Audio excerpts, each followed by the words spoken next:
Hello दोस्तों, स्वागत है आपका आपके YouTube चैनल डीजे कॉमिक्स में। तो चलिए दोस्तों, शुरू करते हैं शुद्धिकरण श्रृंखला का 7वां भाग महाभियोग के साथ। जेन, देखो जेन, जैसा तुम चाहती थी वैसा ही हुआ। कोबी और मैं एक हो गए। अब तुम भी लौट आई हो। अब मैं तुम्हें कभी अपने से दूर नहीं जाने दूंगा।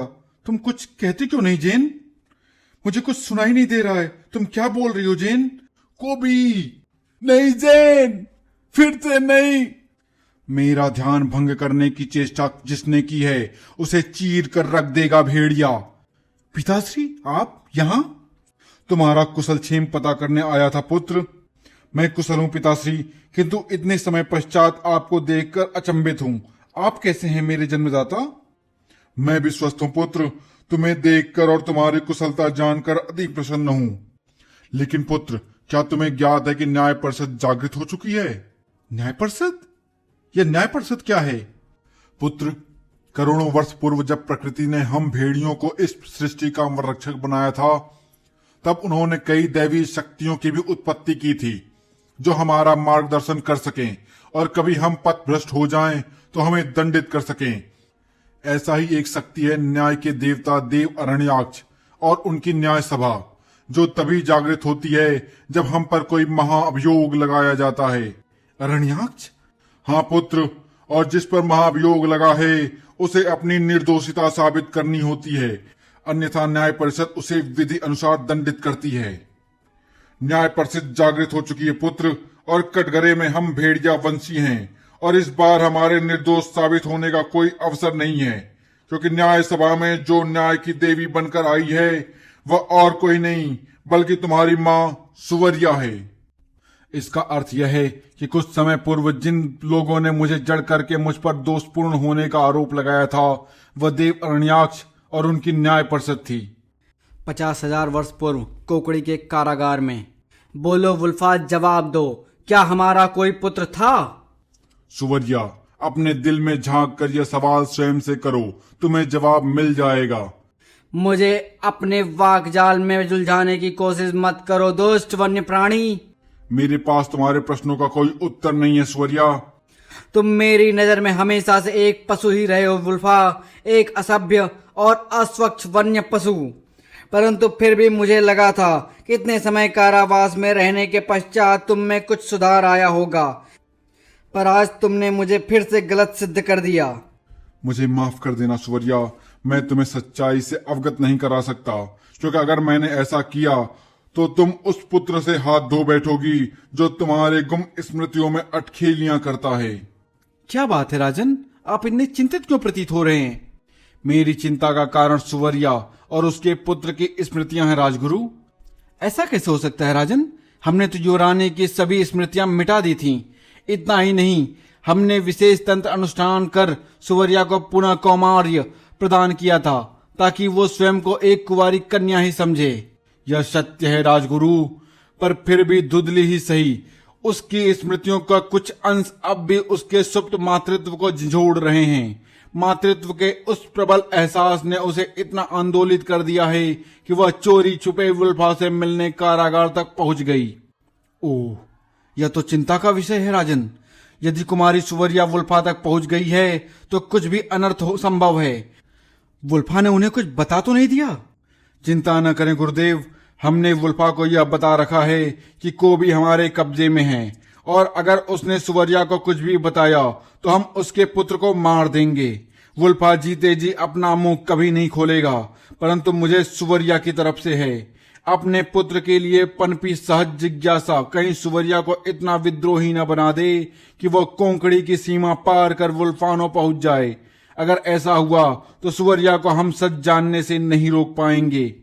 कुछ ऐसा कीजिए गुरुदेव कि सुवरिया का यह पुत्र प्रेम घृणा में बदल जाए। मैं आपका अभिप्राय समझ गया हूं राजन, आप चिंता ना करें, वही होगा जो आपने सोचा है। दुर्गम जारज वन, घने और विशाल वृक्षों से आच्छादित वन्य क्षेत्र जहां सूर्य की किरणों को भी प्रवेश की अनुमति नहीं है। इस क्षेत्र में कुछ ऐसा रहस्यमयी एवं भयावना पनप रहा है जिसके कारण कोई वनवासी यहाँ प्रवेश नहीं करता, और जो भूले भटके यहाँ पहुँच भी जाता है तो वह एक भयानक मृत्यु पाता है। परंतु जो सबसे बड़ा कारण इस स्थान को दुर्गम और खतरनाक बनाता है वह है यहाँ के युग्म प्राणी। परंतु ऐसे स्थान असुरों के लिए सदैव से चुनौती का प्रतीक रहा है। वर्चस्व की लालसा असुरों को इस मृत्यु क्षेत्र में ले आती है। आज भी एक ऐसी ही चुनौती किसी को इस क्षेत्र में खींच लाई थी। निकुंभा आखेट के लिए दुर्गम दैत्य क्षेत्र में पहुंच तो गई थी, पर अभी यह तय होना बाकी था कि आखेट किसका होना है और आखेटक कौन है। इतना तो तय था कि निकुंभा यहाँ आखेट होने नहीं आई थी, पर उसे यह भी नहीं भूलना चाहिए था कि उसका सामना एक युग्म जीव से था और यह भूल उस पर बहुत भारी पड़ने वाली थी। मौत उस पर छलांग लगा चुकी थी, साक्षात मौत उस पर सवार हो चुकी थी। निकुंभा ने अपने अतुल्य बल का परिचय देते हुए मौत को हवा में उछाल दिया था। युग्म सिंह अब और कुपित हो गया था, परंतु अब निकुंभा उसके लिए तैयार थी। उसने मौत के लिए ही फंदा बना लिया था। मौत का वह फंदा हवा में उछला और उस युग्म सिंह की गर्दन में जा फंसा। आखेटक आखेट करने में सफल हुआ था। उधर ऋषि त्रेयी के आश्रम के समीप, ये तुझे नहीं बचाएंगे, ये चाहते हैं कि तुम मर जाए। तिलोत्तमा, तुम यह क्या कह रही हो? भला मैं अपनी ही पुत्री की मृत्यु की कामना क्यों करूंगा? कामना की क्या आवश्यकता है? आपके कर्म ही आपकी पुत्री की मृत्यु का कारण बनेंगे। हर कार्य का विधि ने एक समय निश्चित किया हुआ है। आप अपनी पुत्री के स्नेह में इतने विवेक शून्य हो गए हैं कि उसकी सुरक्षा का भी कोई भान नहीं रहा आपको। आपने यह भी नहीं सोचा कि आघात की वजह से उसके मन में और भय बैठ जाएगा और उसका आत्मविश्वास खंडित हो जाएगा। वह भविष्य में पुनः प्रयास करने से भी संकोच करेगी। तुम सत्य कह रही हो तिलोत्तमा। पुत्री मोह में मैं अंधा हो गया था, नियति को चुनौती देने की भूल कर बैठा, पर अब इसका क्या उपाय है? अब तो बस एक ही उपाय है। हमें काया की स्मृति में से इस घटना को मिटाना होगा, किंतु स्मृति के साथ छेड़छाड़ करने के दुष्परिणाम भी हो सकते हैं। यह स्मृति काया के अवचेतन से चेतन में आती जाती रहेगी, परंतु फिलहाल और कोई उपाय भी नहीं है।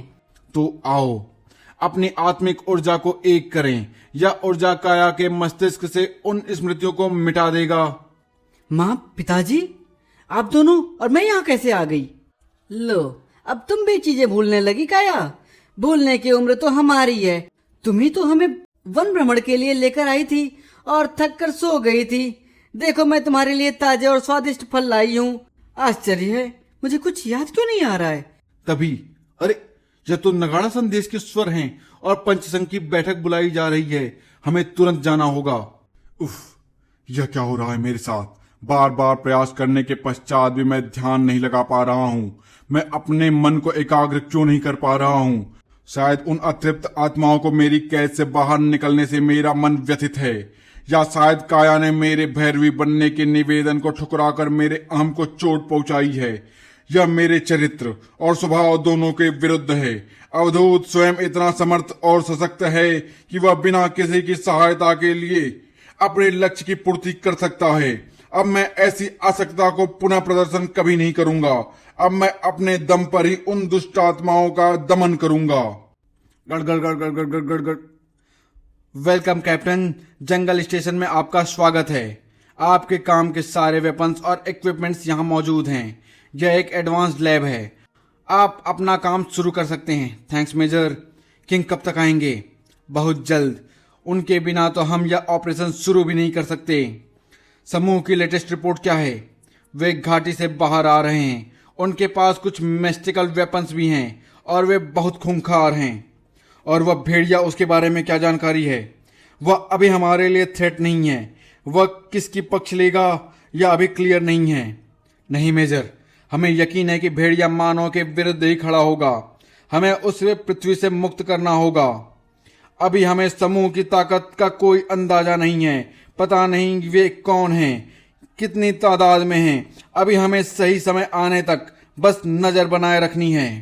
हा हा हा हा हा। सुबह से शाम हो गई, कहाँ है तुम्हारी वह शक्ति निकुंभा जो दावत का इंतजाम करने गई थी? कहीं ऐसा तो नहीं वह खुद ही किसी दैत्य प्राणी की दावत बन गई हो?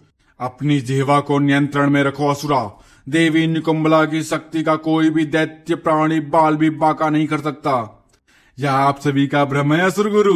सत्य तो यह है कि वह कोई धूर्त है जो छल से यहाँ आ गई है और स्वयं को देवी की शक्ति सिद्ध कर असुर कबीले का सिंहासन हथियाना चाहती है। आप ही सोचो, वह अब तक भोज का इंतजाम क्यों नहीं कर पाई? भोज का इंतजाम हो गया है। असंभव, यह नहीं हो सकता। कहिए गुरुत्रयी, पंचसंघ की बैठक से पहले आप हमसे क्यों मिलना चाहते थे? तुम्हारी मूर्खता पर अंकुश लगाने के लिए। मूर्खता? हम कुछ समझे नहीं गुरुत्रयी, कृपया अपना आशय स्पष्ट करें। जंगल पर मंडरा रहे संकट का निवारण करने की बजाय यह व्यर्थ की बैठक करना मूर्खता नहीं तो और क्या है? ये सब तो चलो आने वाले संकट से अनजान हैं, पर तुम कर्णधारियों के पास तो भविष्य के संकटों को पहले से भाप लेने की क्षमता है। इसके बावजूद भी तुम इस व्यर्थ के प्रपंच में शामिल हो गए कर्णधारी सासी। क्षमा करें गुरुत्रयी, कोई मायावी शक्ति हम कर्णधारियों की क्षमताओं को कीलित कर रही है, इसलिए हम आने वाले संकटों का सटीक अनुमान नहीं लगा पा रहे हैं। भेड़िया देवता भी ऐसे विकट समय में पता नहीं कहां लुप्त हो गए हैं। ऐसे में पंचसंघ द्वारा सबको एकजुट कर हम समस्या का निवारण करने का प्रयास कर रहे थे। गलत दिशा में किया गया प्रयास सदैव व्यर्थ जाता है कर्णधारी सासी। तो आप ही बताइए गुरुत्रयी, हमें क्या करना चाहिए? आने वाला समय अत्यंत भयानक और संकटपूर्ण होने वाला है। कोई महाशक्ति धरती का सीना चीर कर बाहर आएगी। उनके सामने तुम और तुम्हारा पंचसंघ मूसकों के झुंड से अधिक कुछ भी नहीं होगा। उनसे लड़ने के लिए जंगल की हर महाशक्ति को एकजुट करके आने वाली विपदा के सामने खड़ा करना होगा, तभी इस जंगल और जंगलवासियों का अस्तित्व बचेगा। अतः बिना विलंब किए सभी महाशक्तियों को आमंत्रित करो।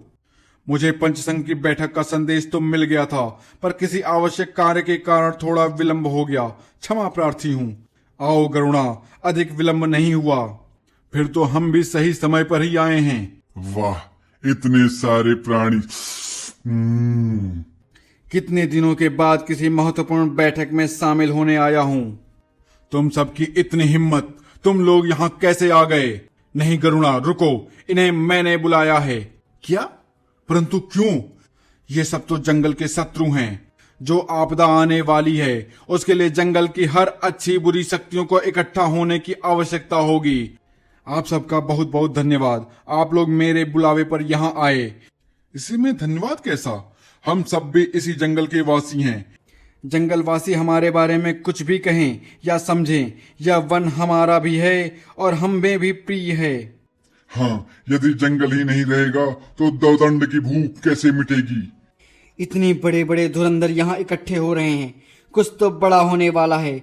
मुझे इन पर अपनी नजर बनाए रखना होगा। यह क्या? इतना महत्वपूर्ण बैठक में जंगल का रक्षक भेड़िया नदारत है, ऐसा क्यों? गरुणा को सब कुछ बताते गए सांसी। हमने भेड़िया को कई बार नगाड़ा संदेश भिजवाया, पर उसकी तरफ से कोई जवाब नहीं मिला। ऐसा लगता नहीं है कि अब उसे इस जंगल की कोई चिंता है। मुझे तो ऐसा लगता है कि वह भेड़वा और बाकी सब भेड़िया के ही साथी हैं, इसलिए वह जानबूझकर उनसे टकराने से बच रहा है। अपनी जुबान को लगाम दो घाता, अन्यथा परिणाम तुम्हारे हक में नहीं होगा। सबसे पहले तो तुम अपने हाथ को लगाम दो गरुड़ा। भूलो मत, घाता पंचसंघ का सम्मानित सदस्य है। सही कह रहा है वह। वे घुसपैठिए भेड़िया के ही भाई बंधु लगते हैं। भेड़िया का बार बार गायब रहना इस तरफ इशारा करता है कि या तो भेड़िया उनसे डरता है या फिर वह उनसे मिला हुआ है। अपनी शत्रुता की आड़ में गलत आक्षेप लगाना बंद करो, अन्यथा क्या? बस करो तुम सब। हम यहाँ आपदा से एकजुट होकर लड़ने आए हैं। अगर हम आपस में ही लड़ते रहे तो हमारा शत्रु बिना लड़े ही जीत जाएगा और यह जंगल मरुस्थल में परिवर्तित हो जाएगा। ओह, अलर्ट मैसेज, मुझे जाना होगा। तो अब हम क्या करें गुरुत्रयी? जंगल की शक्तियां एकजुट हो गई हैं। अब हमें इनमें से ही किसी एक को अपना नेता चुनना है जो इस युद्ध का नेतृत्व कर सके। डोमा? बस डोमा, इससे आगे एक कदम भी मत बढ़ाना, वरना तू क्या करेगा अवधूत? क्या हमें फिर से अपने तंत्रजाल में कैद कर लेगा?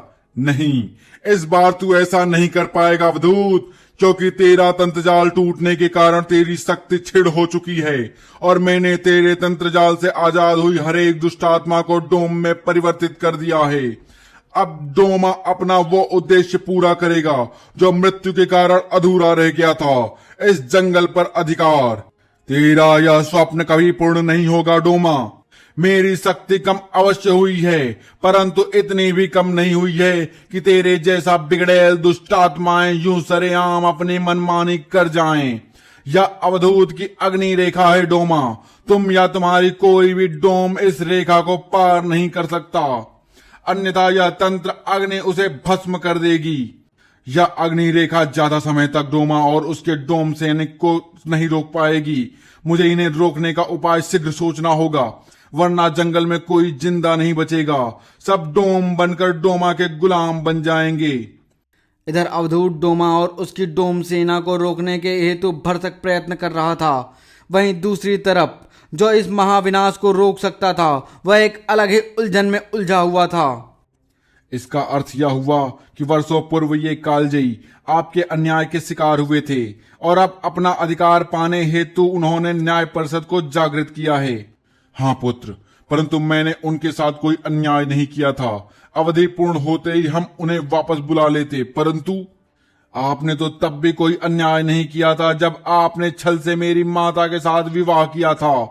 वुल्फानों का विनाश भी इसी कारण हुआ और आपको उस विनाश का कोई पश्चाताप भी नहीं है। आप अपनी गलतियों पर कैसे पर्दा डाल रहे हैं? पुत्र, कुछ कहने की आवश्यकता नहीं है पिताश्री। सत्य तो यही है कि आपने कभी एक राजा के अनुकूल व्यवहार किया ही नहीं। एक राजा सदैव अपने प्रजा के हित के बारे में सोचता है, परंतु आपने हमेशा अपने बारे में ही सोचा है। यह सत्य नहीं है पुत्र। यदि यह सत्य नहीं होता तो आज कालजयी को न्याय परिषद का दरवाजा खटखटाना नहीं पड़ता। आप माँ का हृदय छल से नहीं अपितु प्रेम से जीतते और माँ आज हमारे साथ होती। आज अगर मेरे जन्म को दोषपूर्ण कहा जा रहा है तो इसका जिम्मेदार भी आपका स्वार्थ है पिताश्री। ऐसा ना कहो पुत्र। भेड़िया देवता की सौगंध मैंने सच्चे हृदय से तुम्हारी माता से प्रेम किया था, परंतु उसका मन हम भेड़िया के प्रति पूर्वाग्रह से ग्रसित था। यही कारण था कि मुझे उसके साथ छल का मार्ग अपनाना पड़ा था। आप कुछ भी कह लें, परंतु इससे यथार्थ नहीं बदलेगा। अरे, यह क्या हो रहा है? वक्त आ गया है पुत्र।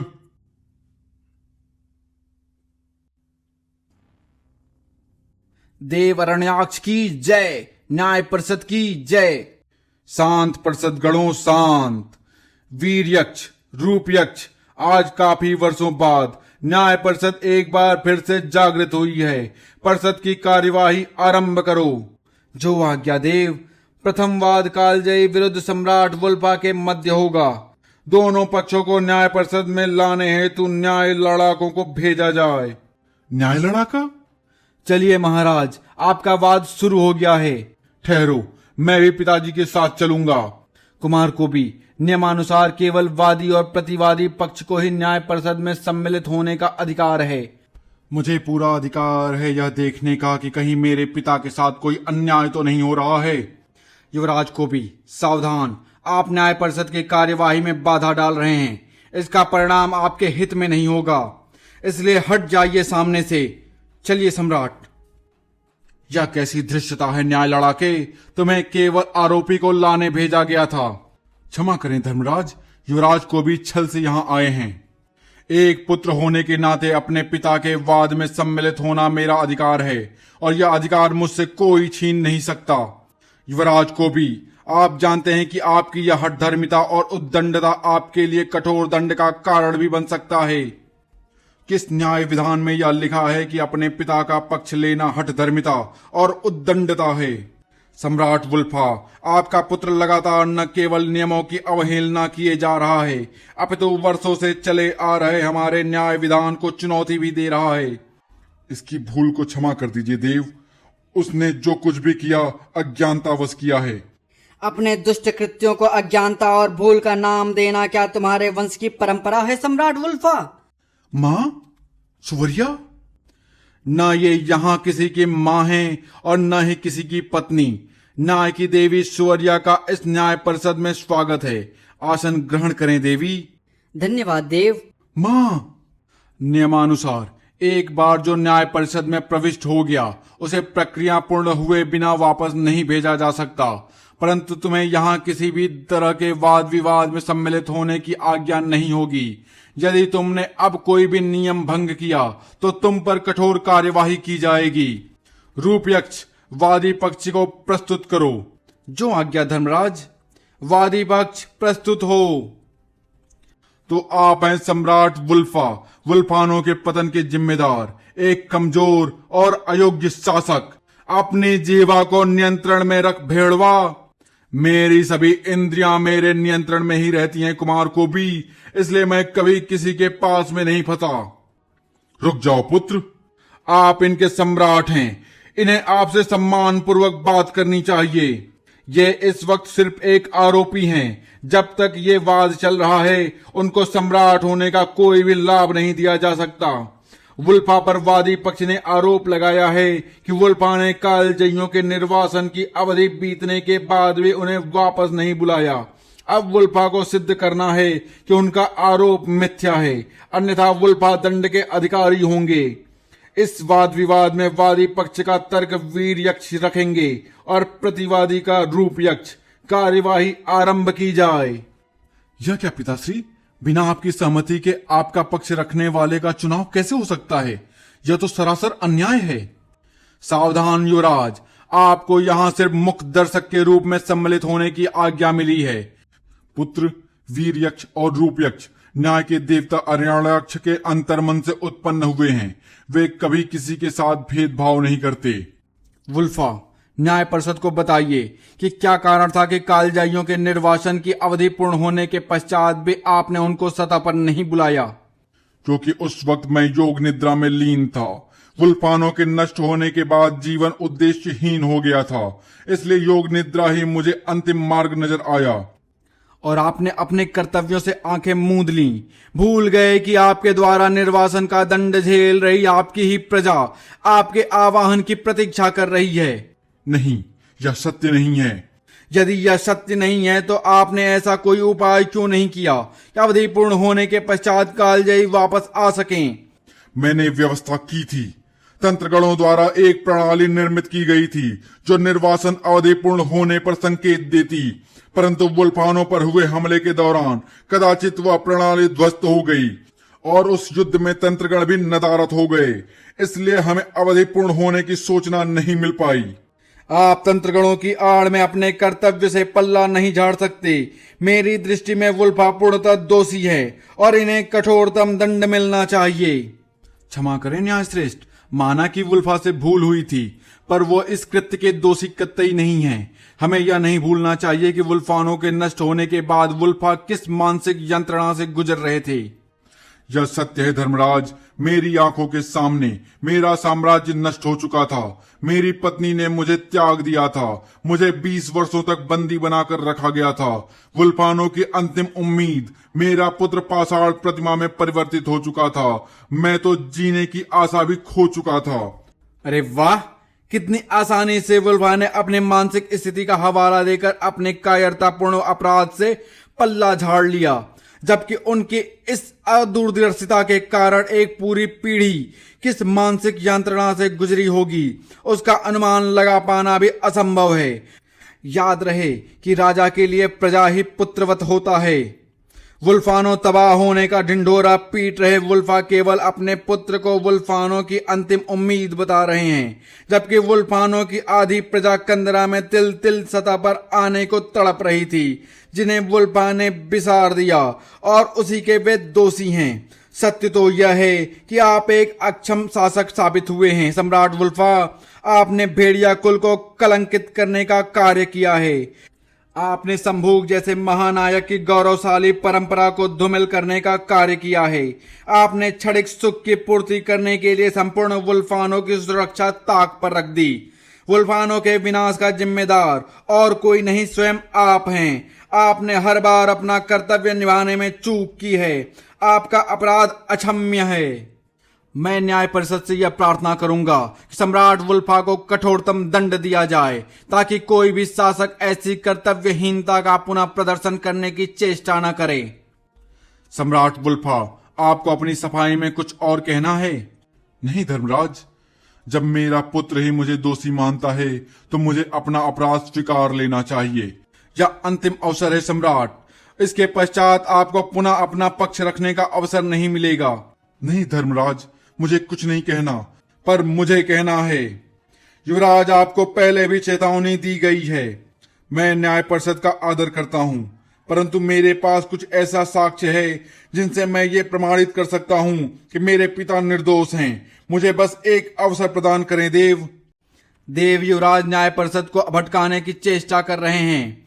मेरी आपसे विनती है कि इन्हें ऐसा कोई भी अवसर न प्रदान किया जाए। यदि मुझे अवसर न दिया गया तो इससे यही सिद्ध होगा कि न्याय परिषद की रुचि न्याय करने में नहीं, अपितु येन केन प्रकरण मेरे पिता को दोषी साबित करने में है। आप क्या कहती हैं देवी? क्या युवराज कोबी को अंतिम अवसर प्रदान किया जाए? देव, हमें इस पर थोड़ा विचार करना होगा। एक प्रहर का विराम लिया जाता है। एक प्रहर पश्चात कार्यवाही पुनः आरंभ होगी। जहां एक तरफ न्याय परिषद में अल्प विराम की घोषणा हो चुकी थी, वहीं दूसरी तरफ पूरी कालजयी जाति घाटी के बाहर आना शुरू कर चुकी थी। शुरू हो चुका था स्वाधीनता का संग्राम। तो धन्यवाद दोस्तों, अभी यहीं समाप्त करते हैं। गाथा जारी रहेगी अंतिम युद्ध में। धन्यवाद।